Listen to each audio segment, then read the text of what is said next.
Hello student, my name is Kishore Kumar and I'm gonna teach you business study.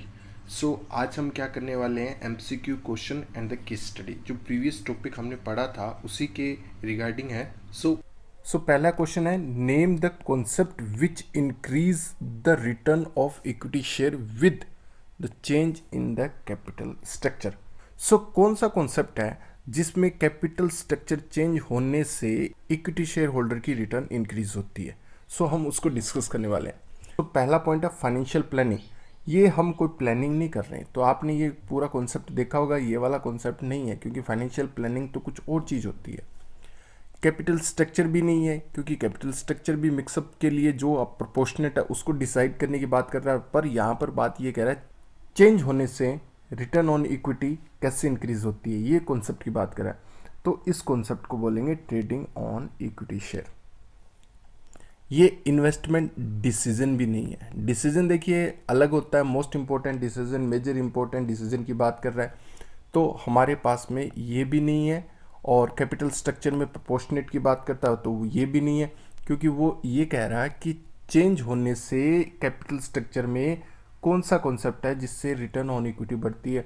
तो इसका सही answer है trading on equity share. चलिए next पे, higher the debt equity ratio result is. देखिए debt and equity ratio क्या है, एक कैपिटल स्ट्रक्चर है जो कि प्रोपोर्शनेट बताता है। प्रोपोर्शनेट के तहत लेवरेज की हेल्प से कंपनी डिसाइड करती है। तो इसके अंदर हम ये कहें कि हायर द डेट, अगर ज़्यादा डेट हो उसका क्या रिजल्ट, उसका क्या परिणाम होगा। आप एक चीज़ जानते हैं कि डेट के अंदर एक बहुत भारी रिस्क होता है, अगर ये बहुत ज़्यादा हो तो क्या हो। क्या हम पहली बार लोअर द फाइनेंशियल रिस्क, क्या खतरा कम हो जाता है? अरे नहीं, डेट का अगर आप प्रोपोर्शन में हायर करने वाले हैं, डेट को ज़्यादा रखने वाले हैं, तो रिस्क कम मतलब ही नहीं होता। इक्विटी में कम होता है क्योंकि इक्विटी के अंदर रिस्क कम होता है। Higher the degree of operating risk, so operating का रिस्क नहीं होता इसमें, ये भी नहीं है। Higher the degree of financing risk, अब ये बात बिल्कुल फिट बैठती है। कैसे कि सर आप जितना ज़्यादा डेट लेंगे तो फाइनेंसिंग रिस्क बढ़ जाएगा।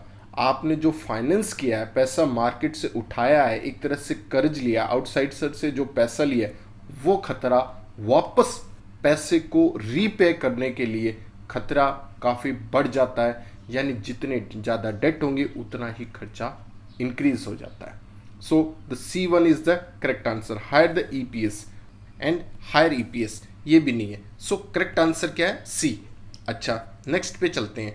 ए company earning before interest and tax is 10 lakh, EBIT कितना है? 10 लाख, 10% वो इंटरेस्ट चुका रही है। टोटल इन्वेस्टमेंट कंपनी को 50 लाख चाहिए। तो आपने अगर मैं ये कहूँ कि प्रैक्टिकल क्वेश्चन किए हैं तो फिर ये आपके लिए बहुत आसान रहेगा। आपको इसका मैं प्रैक्टिकल सॉल्यूशन के साथ में इस क्वेश्चन को समझाऊंगा। सबसे पहले देखते हैं पूछा क्या है। एडवाइस करें कंपनी को whenever it should include debt और इक्विटी रेशियो, कब इसको डेट इक्विटी के हिसाब से प्रोपोर्शनेट करना चाहिए, कब डेट लेना चाहिए, कब इक्विटी लेना चाहिए। चलिए ये भी बताएंगे। नेम द कॉन्सेप्ट रिलेट, ये कौन सा कॉन्सेप्ट है ये भी बताना। With the company decision to raise fund from debt equity if, अगर हम ये कहें कि EBIT 4 लाख हो तो, यानी 10 लाख रुपीज़ की बजाय 4 लाख हो तो क्या होगा। यानी पहला ये बताना है डेट इक्विटी कैसे, क्या आपको प्रोपोर्शनेट लेना है, कौन सा कॉन्सेप्ट है, और EBIT अगर 10 लाख की बजाय जो हमारे पास 10 लाख है, अगर ये 4 लाख हो तो क्या हो।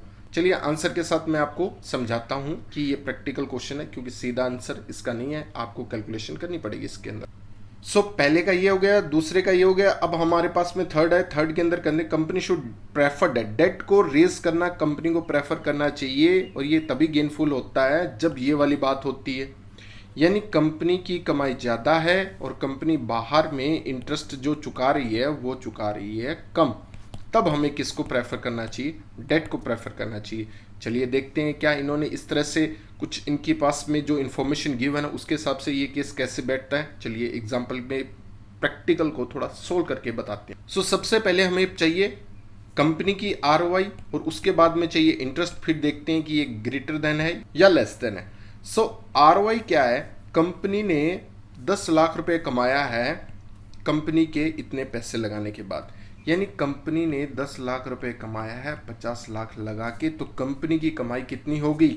यहाँ पर कंपनी की कमाई होगी 20%। और एक बात, क्या कंपनी ने ब्याज पे जो पैसा लिया है उसको कितना पे ऑफ करने की बात की है? 10%। इसका मतलब ये वाले केस में जब कंपनी ज़्यादा कमा रही है, कंपनी 20% कमा रही है और बाहर सिर्फ 10% दे रही है इंटरेस्ट में, तो ROI is greater than interest.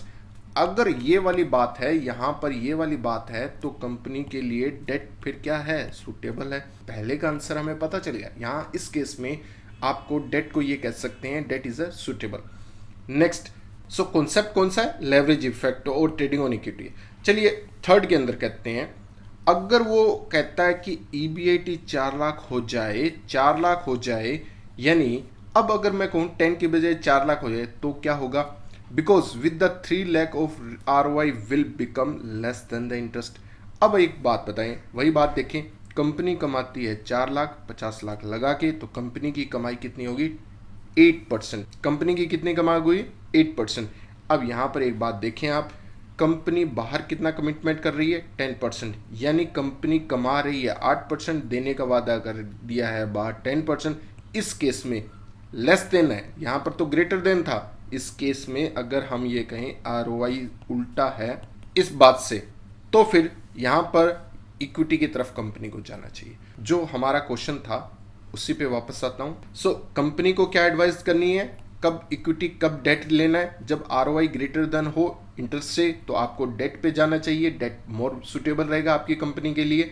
और अगर 10 लाख के हिसाब से देखा जाए तो हमारे पहले केस में ए के अंदर हमारे पास में डेट सुटेबल था, हमारा कॉन्सेप्ट लेवरेज इफेक्ट वाला था।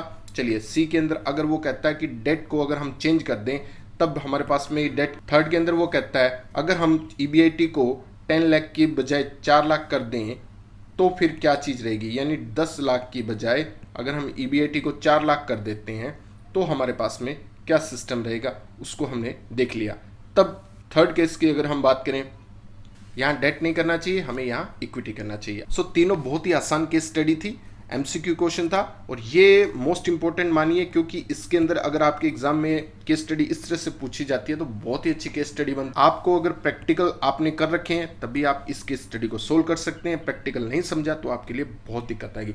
तो क्वाइट इजी टॉपिक है, इसको स्किप मत कीजिए, इसको अच्छे से प्रैक्टिस कीजिए, बहुत आसान लगेगा। सबसे पहले आपको यही देखना है, जब भी ROI ग्रेटर देन होगी इंटरेस्ट से तो हमें डेट को प्रेफर करना, वो ज़्यादा फायदेमंद होगा कंपनी के लिए। और ROI देखने का मतलब सीधा सा है, कंपनी 10 लाख कमाती है, 50 के पीछे कंपनी 20% खुद कमा रही है, और रेट ऑफ इंटरेस्ट डेट के ऊपर कितना कमिटमेंट कर रही है कंपनी, देने के वादा कर रही है 10%। तो इसमें फायदा है, हमें प्रेफर करना चाहिए डेट को।